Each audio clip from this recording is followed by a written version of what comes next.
I don't think the statement credit card companies are evil would be controversial. It's a very cold take, but a recent Senate hearing showed us just how evil these companies are. Back in 2023, the Credit Card Competition Act was introduced in Senate, and basically the goal of this act was to break the duopoly of Visa and MasterCard by requiring large banks, those with assets over $100 billion, to enable their credit cards to be processed on at least 2 unaffiliated networks, and this intends to foster a more competitive environment where smaller networks can also participate. Now, because Visa and MasterCard control 80% of the market share, banks are more than likely to only provide those cards. So if you go to Chase Bank, for example, and you're like, yo, can I get a credit card or a debit card? They're like, okay, how about a Visa? Now let's take a look at this Senate hearing where the Senator Josh Hawley has these credit card company representatives dead to fucking rights in terms of their predatory business practices. This is so cathartic to watch, to see these fucking demons get exposed. Thank you, Mr. Chairman. Just on that point about Visa and MasterCard being successful businesses, I think you figured it out, haven't you?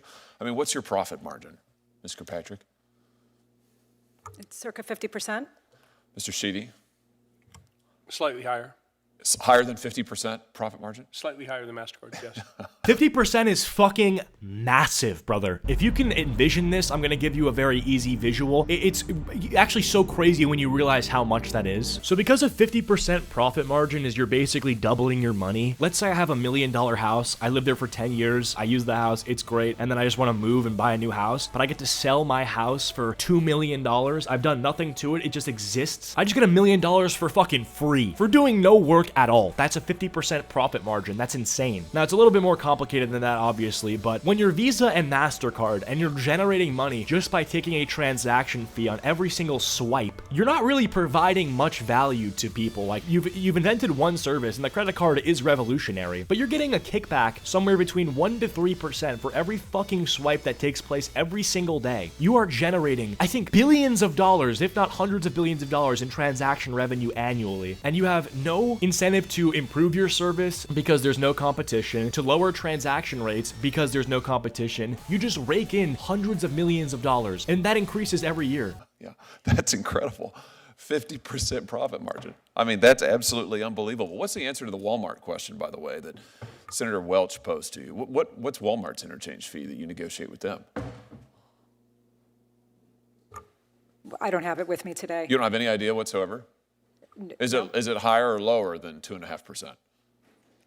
Walmart negotiates their rates based on the business that they do with us. Okay, so she has some idea. That whole, I really have no idea, you know, she has some idea because she gave a fucking answer. But also, you have to think about how crazy that is, right? Walmart gets to negotiate their rates? What? They can just, because they're so big, talk to these fucking people and bend the rules. They're like, yeah, we're just so big and we're so powerful. And, you know, a lot of people are swiping cards at our business because we're a fucking huge business. Can we get a lower transaction rate than the mom and pop shops that are the backbone of America, trying to thrive in small towns and put food on the plate for their children? That's so fucking crazy. I mean, from a business perspective, like, it makes sense, right? Since they're providing a larger volume of transactions to these networks, they're gonna get a better transaction rate. But fuck, man, this is really just a case of the rich get richer, isn't it? Meaning they're big, they're really big, they're gigantic, so they get a better deal than Mr. Callahan or most small businesses in Missouri. Is that what you're telling me?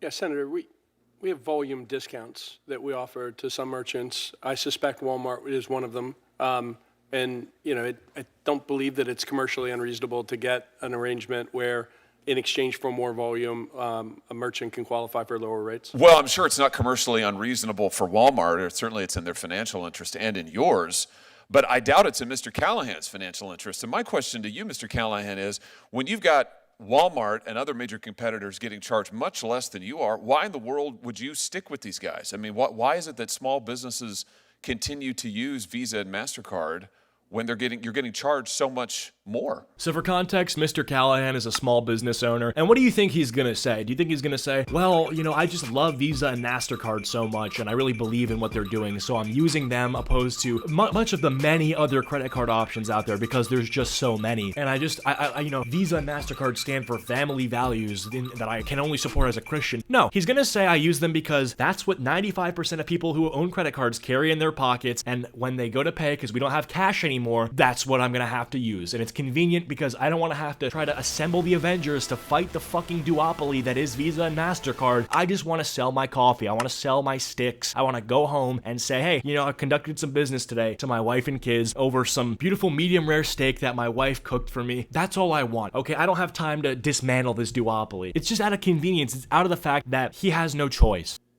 It's in my opinion, it's a matter of convenience for the customer. And customers matter to our business. Maybe is it because that Visa and MasterCard are effectively monopolies? They control 80% of the market? Certainly part of the 80% of the market? I'm just having a hard time understanding, Mr. Sheedy and Ms. Kirkpatrick, you have a business model. You're making over 50% profit margin. You are able to give the shaft to small businesses. Estimated cost to Missouri businesses from these fees is $1.5 billion. That's with a B, $1 billion a year.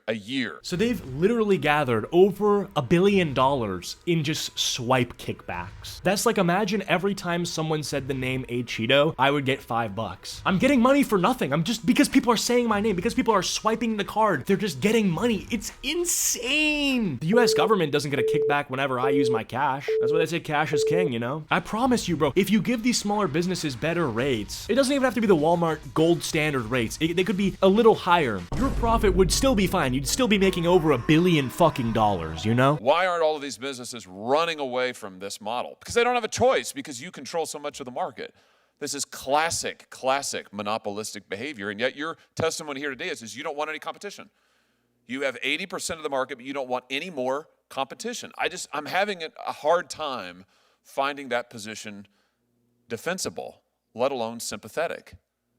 I mean, it's unbelievable the amount of money that you're making. It's unbelievable what you're charging small businesses and consumers, and yet your testimony is, please, we can't possibly have any competition. I mean, let's talk about what you're doing to consumers who hold your cards.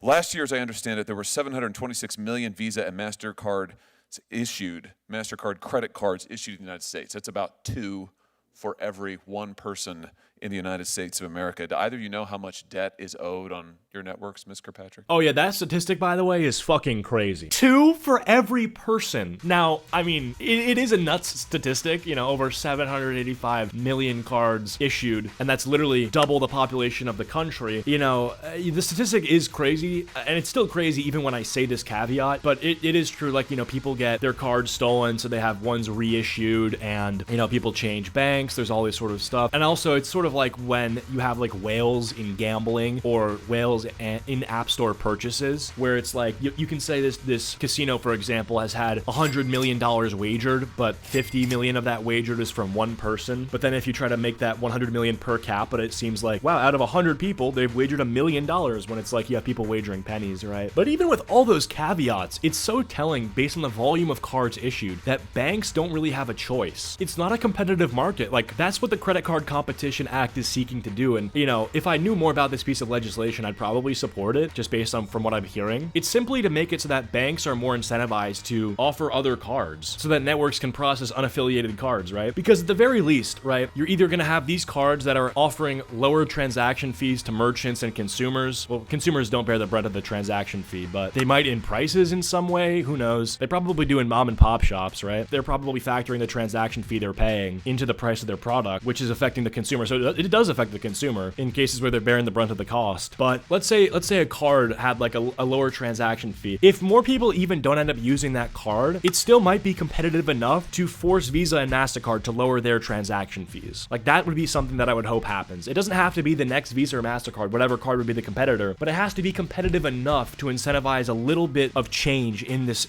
you know, market. We're not the bank, so we don't have visibility into that information. We also don't generate revenue from interchange. Oh, okay, you have no idea. Mr. Sheedy, do you know? I don't know. Well, let me help you out. Let's have a look. It's $1.17 trillion. $1.17 trillion in fucking debt. That's insane. The United States itself as a country is in about $36 trillion of debt. This is 1/36 of the entire fucking debt that the United States owes. The United States! The entire country, we as a country, that's insane. And the fact that they're like, well, we don't know this, we don't, especially when the chick is like, we don't have access to this. It's a fucking Google search statistic. You do have access to this. What are you talking about? Google's free. You can look this up. Where do you think he got this fucking poster from? You think this was some sort of like hidden knowledge inside a tomb or a crypt and they had to go looking for it? It's on Google. $1.17 trillion is what consumers now owe on your credit card networks. Do either of you know what the average interest rate is on your networks? Mr. Kirkpatrick? Oh, Senator, we're not the bank. We don't set the interchange. I know, we don't but set you the benefit rates. from it, and you know. Do you know what it is? This is your business model. We do you don't. know? We don't collect Do you know, revenue Mr. from Mr. interest Sheedy, rates. do you know? I don't, Senator. I mean, do either of you read the newspaper? Forbes magazine just estimated last week that the average credit card APR in your networks is 28.75%. Average. 29%, let's call it. 29%. It's nearly doubled in the last 4 years. That is astounding, absolutely astounding. And you just testified a second ago that you've got more than 50% profit margin, and yet your testimony here today is you can't possibly survive if there's any competition. This is the sort of situation where they could be losing, and I use losing loosely because losing to them is really just but benefiting everyone else. They could be losing hundreds of millions of dollars in revenue every single year, and it would be fucking negligible. That's never something that I should be able to say about any company ever, that they could lose hundreds of millions of dollars and it would be negligible. So Visa and MasterCard executives have defended their fees, citing the need to invest in network infrastructure and security measures, and they argue that the proposed legislation would harm consumers by reducing rewards programs and credit card options. So they're basically saying that we can't give you cash back, and we can give you airline points if they dare to make it easier for people who run businesses to collect more money on the shit that they've given people, and for our gremlin pennies and whatever and fees for whatever the fuck you're selling for no reason. And they've also challenged the claim that they pay off competitors. And frankly, look, it is very difficult to hear both Visa and MasterCard today testify that there's competition on the merchant side of the market when literally just 2 months ago, the Department of Justice filed a complaint against Visa, and major allegations in the complaint were that Visa pays off Apple, PayPal, and Square, which owns the Cash App, not to compete with them. How in the world can they maintain at a hearing today that there's competition when they're literally paying off the competition not to compete with them? Mr. Kenner, Mr. Sheedy, did you want to respond to that? I'm happy to respond to the last point. We do have a commercial agreement with Apple. It doesn't have them to not compete with us. We have an agreement where we share very sophisticated security technology that enables Apple Pay to work. We have a commercial agreement that sort of governs that arrangement with Apple, but there's nothing in that arrangement that impacts their ability to compete with us. In fact, they're free to compete with us, and we, in our view, they do. So for that clip, I would say two things. One, it is true, like I do use Apple Pay sometimes if I forgot my wallet and stuff like that, and it's non-tangible, so if you have your phone with you, you have your wallet with you, which is pretty revolutionary. At the same time, it's so revolutionary that it should be fucking bigger. That's sort of my thing, where it's like, it's Apple #1. Apple could make this a thing overnight. It could be the biggest thing ever. Apple is the biggest company in the world, right? I'm pretty sure it's like #1 on the fucking NASDAQ. And so the fact that it's not bigger, or it's not like a direct and major competitor to the credit card companies, or at least as big as it should be, makes me think that there probably is some sort of money going to Apple to stop them from doing this, right? I mean, think about how bigger Apple Pay could be. It's in your phone. It's very quick. You can't get stolen from. It requires Face ID, which takes 1 second. This could be way bigger than all the cards, but it makes me think that they're being paid off to some extent. That's just sort of my theory, but take that as just a theory, I don't know. But yeah, man, those people are the worst ever. I hope that they have to compete with as many companies as possible. They're fucking everybody in America and making money doing it. And yeah, that's about it. If you guys enjoyed, leave a like if you liked, leave a dislike if you disliked. Very different video today. Just trying out a new formula and, bit of education going around. All right, see ya.